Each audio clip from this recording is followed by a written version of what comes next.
Eh bien bonjour, aujourd'hui je suis venu à Tana pour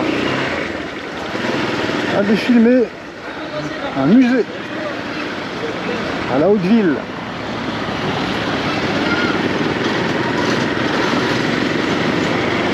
Alors on va voir, c'est la première fois que je fais une petite vidéo comme ça de visite d'un lieu culturel. J'ai pris rendez-vous. On va passer devant chez nos amis du Gaoli, l'hôtel qui donne sur Ambuzzato, duquel je pars régulièrement aussi. Alors là, ça fait quelques temps que j'ai enlevé la bulle ici pour voir si j'arrive à améliorer le son en supprimant le flux d'air qui arrive directement dans le micro de la caméra.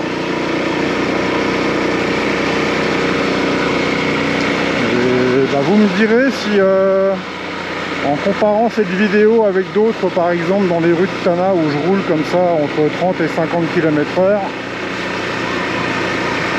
si le son est meilleur.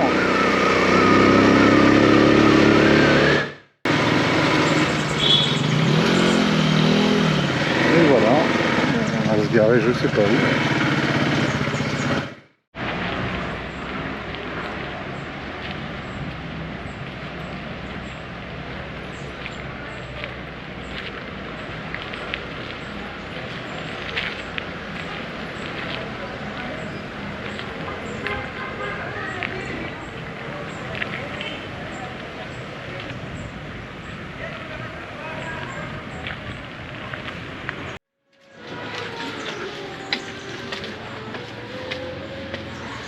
Ah oui, il y a plein de petits coins bien zen là où on peut se poser. C'est très chouette. Alors, je crois qu'ici c'est l'ancien palais des mers. On va en savoir plus.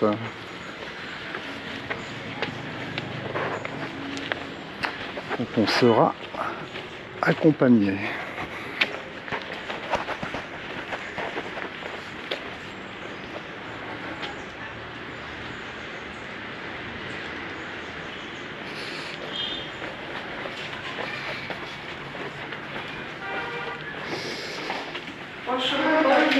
Bonjour.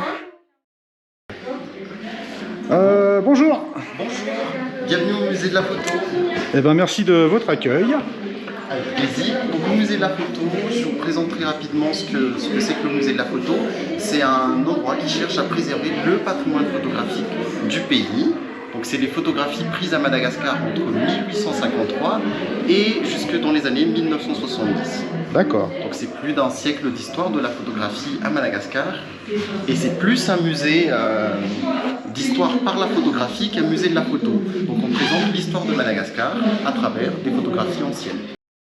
Le principe est très simple, on a deux manières de présenter les images au musée de la photo. Donc la première manière, c'est à travers des projections à thème, ce qu'on appelle des films à thème. Donc c'est ce qu'on entend dans les salles là. Exactement. Donc là par exemple on a monument et lieu emblématique à Antananarive, ça dure 11 minutes, c'est disponible en malgache, en français et en anglais. D'accord. Pareil, on a un autre film sur les grandes villes malgaches, donc c'est voyager à travers Madagascar par des images. On va laisser les gens tranquillement regarder leur reportage. Exactement. Nous on va monter au premier. Donc on va essayer une salle de projection. On a deux films dans cette salle. Qu'est-ce qu'on a là? Construire la maison des vivants. Alors ça c'est un film sur l'histoire de l'architecture à Madagascar. Ouais. Et on a un deuxième film qui s'appelle Les êtres maisons du pays Zafmanir. Donc Zafmanir c'est des habitants, enfin c'est des peuples malgaches dans le sud d'Antananarive. Et ce sont deux fins constructeurs de maisons. On parle bien de la région d'Ambouche là pour les Zafimanières, d'accord, le fameux artisanat de bois Zafimanière. Tout à fait, tout à fait. D'accord. Donc là, on va peut-être choisir le deuxième film, ouais. Et on parle le français. On va appuyer sur un bouton. Allez, je sais pas ce que ça va donner avec la lumière, mais on va essayer quand même. Dans les montagnes escarpées du sud-est des Hautes-Terres, se sont installés au XVIIIe siècle les Zafmanirs. Au cœur d'un territoire accidenté, inhabité et couvert d'une forêt primaire, ils ont construit de petits villages épars constitués de maisons en bois noble endémiques. Donc à part les salles de projection, on a également, on va dire, des salles d'exposition classiques où on voit des photographies qui sont accrochées sur des murs, comme on peut le voir dans cette salle. Tous les 6 mois, on change de thème. Le principe du musée, c'est de renouveler les expositions pour que les gens puissent revenir et découvrir d'autres choses à chaque fois qu'ils reviennent. Donc le thème ici, pour ces 6 mois, c'est Maison des Vivants. Donc c'est une expo sur l'architecture, l'histoire de l'architecture à Madagascar. Et l'idée, c'est de présenter cette histoire architecturale pas que à Tana, mais partout à Madagascar, et de couvrir tout le territoire national. Donc voilà, l'idée de Maison des Vivants, c'est tout simplement parce qu'on veut mettre au-delà de l'architecture, mettre en avant l'humain, donc le côté voilà, très social, très humain et très sociologique finalement. D'accord. Donc c'est ce qu'on appelle en muséologie ou graphie une exposition temporaire. Exactement, c'est ça. C'est une exposition temporaire. Alors, toutes les expos au musée de la photo, c'est temporaire. D'accord.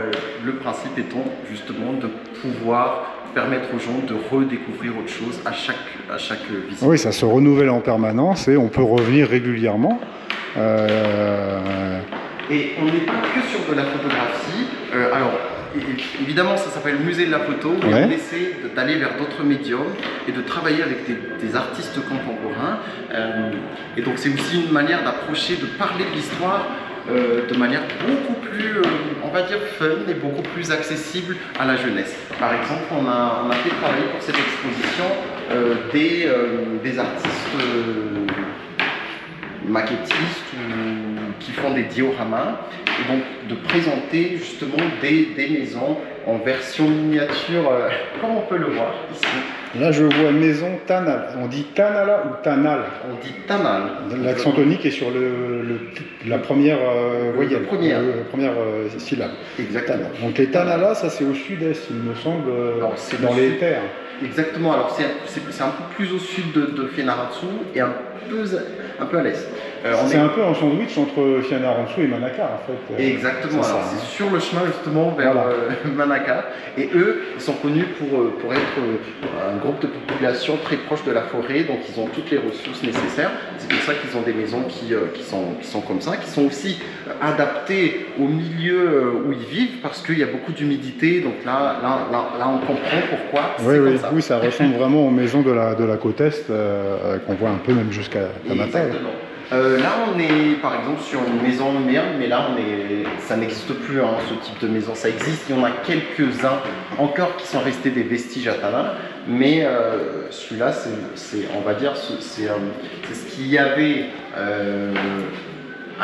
au début du 19e siècle et potentiellement à la fin du 18e siècle. Et là, on retrouve encore ce modèle au Rouf d'Antananarivo. Alors, dites-moi, là, moi, quand je roule dans Tana, en dehors de la ville haute, en Bouilly-Pouts et tout, je rencontre parfois des maisons comme ça, pas en bois, mais elles ont non pas les 2 pics, mais un pic en bois. C'est le même principe. Donc c'est d'anciennes maisons qui sont encore dans la lignée de cette architecture. Exactement.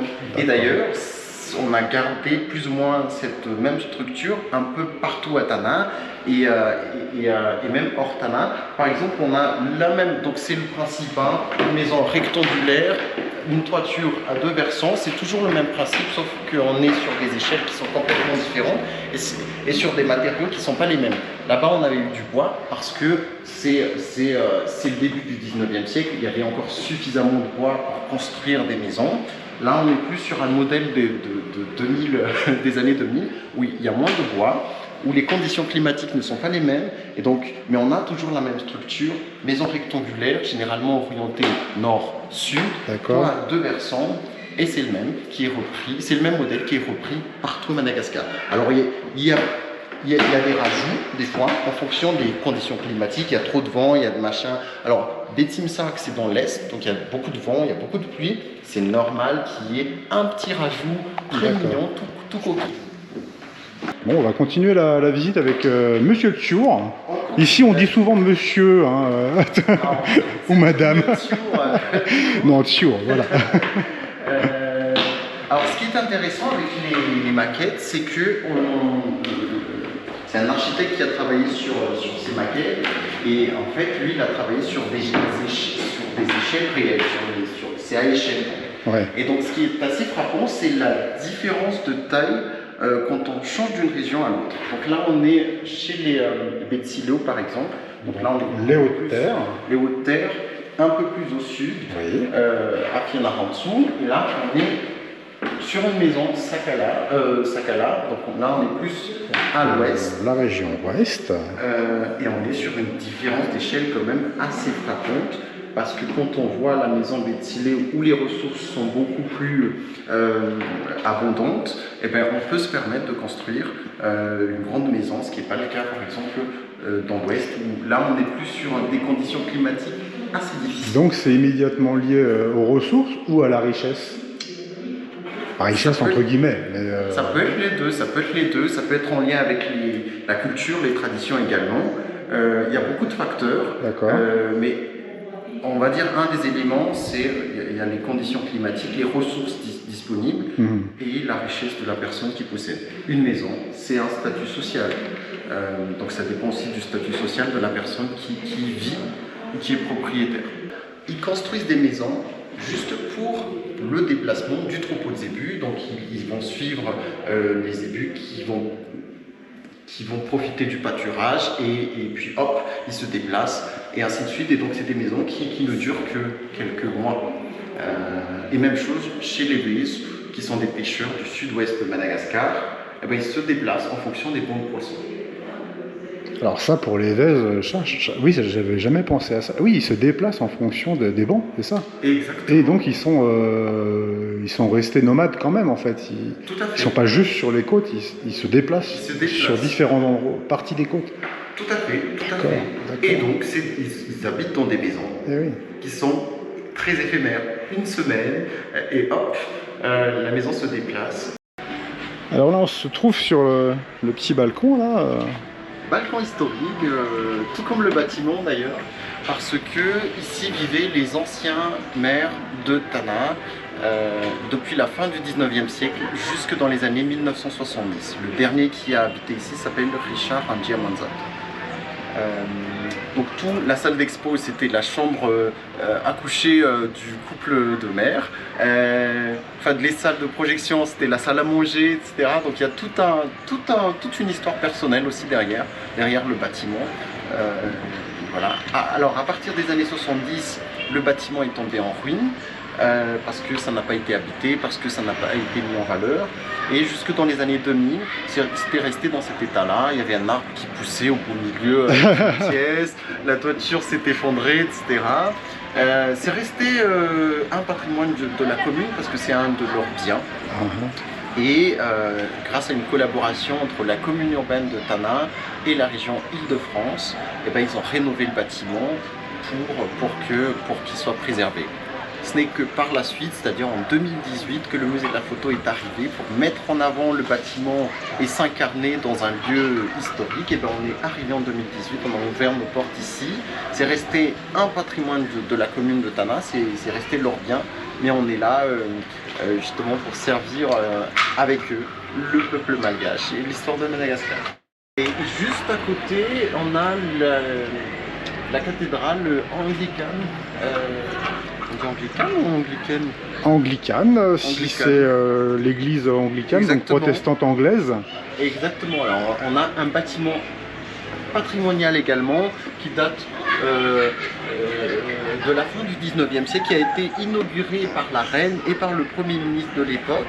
Donc là aussi on est sur du patrimoine pur et dur. Alors il s'agissait de la reine Ranaval III? La deuxième. Ah, deux. La deuxième.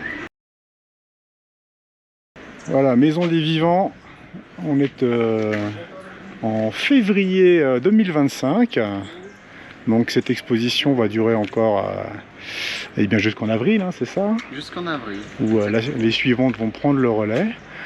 Alors Alors, le flux le plus, on va dire, le plus intense, c'est plutôt le week-end, samedi et dimanche. Ouais. Donc ça c'est plus, il y a plein de jeunes partout. Il y a les groupes scolaires, d'accord. Ou les familles qui se décident de faire une petite sortie dominicale. D'accord. Donc voilà. un peu plus de monde le week-end. Si vous voulez moins de monde, vous y allez en semaine. Et nous on est ouvert de 10h à 17h. De 10h à 17h.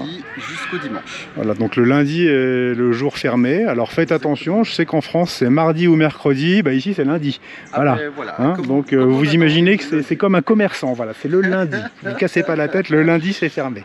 Tous les autres jours de 10h à 17h. Et puis j'ai même pas regardé les tarifs, c'est combien déjà Alors les tarifs, on a choisi des tarifs très démocratiques pour que tout le monde puisse accéder à la culture. À la culture, au patrimoine et à l'histoire.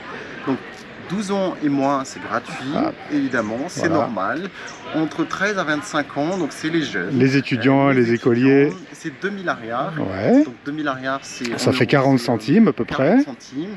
Et puis après, on a deux tarifs pour les résidents, donc les malgaches ou les non-malgaches qui résident à Madagascar. D'accord. Bah, eux, c'est 10 000 arrières. Donc à partir de 25 ans, c'est 10 000 arrières. D'accord, 2 €. 2 €. Et puis pour les touristes, les non-résidents, c'est 20 000 arrières. Ouais, donc c'est 4 €. Ouais, 4 €. Ouais, non, ça va. C'est un croissant. Non, le prix d'un croissant à Paris. Moi, je sais qu'ici, il y a vraiment des différences de tarifs entre les locaux et les touristes qui sont parfois un peu rédhibitoires. Là, c'est franchement très raisonnable. C'est juste le double. Non, mais moi, je vois des endroits, c'est x10 ou x20. Là, c'est 4 €, ça va. Franchement, c'est pas du tout cher. C'est voilà, très raisonnable. Moi, j'aime bien votre politique de prix. Ça, c'est voilà. Il faut que ça soit démocratique. Ça c'est juste, voilà, c'est juste, tout à fait, parfait. Bon, et écoutez, Sire, je vous remercie vraiment beaucoup pour cette visite. J'encourage voilà, tout le monde, tous ceux qui ne connaissent pas, à venir visiter ce magnifique musée de la photographie de Tana, dans cette très belle bâtisse magnifiquement restaurée. Et puis en plus, les gens qui m'ont accueilli sont charmants et très sympathiques. Merci. Voilà. Donc je reviendrai peut-être vous voir pour une prochaine exposition. Et en attendant, bonne continuation et puis bon courage pour la suite. Merci beaucoup, merci. Et puis on souhaite que tout le monde visite le musée de la photo. Eh ben ouais, c'est le but du jeu, hein, faire découvrir Madagascar et surtout la beauté de Madagascar. Et ensuite, après la visite, par exemple, si vous êtes venu le matin, eh ben, il y a un petit resto pour prendre un déjeuner. Très sympa.